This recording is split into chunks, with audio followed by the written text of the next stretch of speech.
welcome back to Good News for Tough Times. We're on day 17 and I've entitled this, Put Christ First and Put Your Faith in Christ. And I'm just going to read you a passage from 1 Peter chapter 1 verse 17 to 19.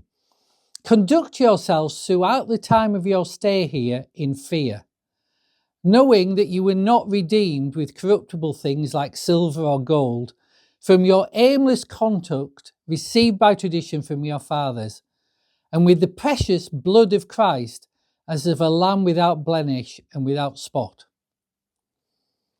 Now, there's a word there that we don't like, and that word is fear. It doesn't seem like a good word. And the question is God somebody to be terrified of? Should we be anxious about him? And the reality is, no, that's not the type of fear that's been talked about here. The type of fear that's been talked about here is reverent awe. The idea is putting God first. Follow him and walking in the ways of God and his promises, even when that costs you something. You see, Jesus paid an enormous price no one could ever pay to deliver you from the bondage of the enemy and the purpose, unfulfilling way of life you were living, to give you a new purpose, new impetus, and new perspective. So put God first.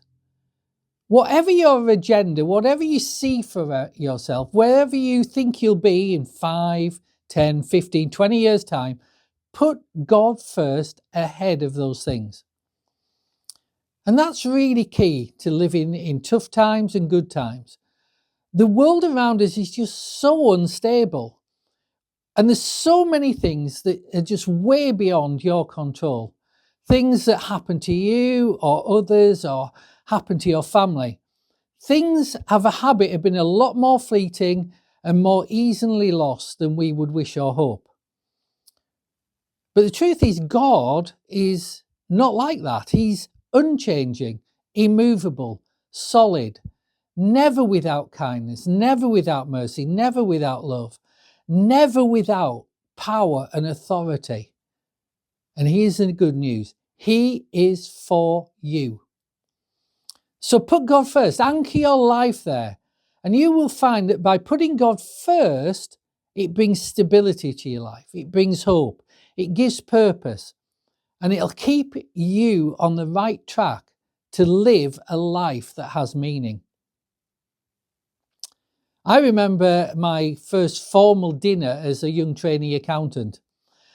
And we were all sat at tables, bright-eyed, scrubbed up, complete with dinner jacket, bow tie, the whole white shirt and the whole lot, and a lot of ambition. And the partner who was sat at our table asked us this question. He said, where do you see yourselves in 15 years' time? And of course, the answer to that he was expecting was, well, I'd really like to be a partner in this firm and I'd like to be just like you. But what he said next, after getting those answers, was really insightful and full of meaning. He said, that's what everybody says. But think on this.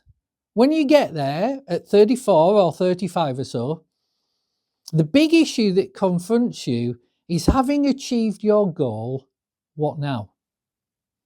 Why are you doing this? Why do you want that? What will it be like having got all you want?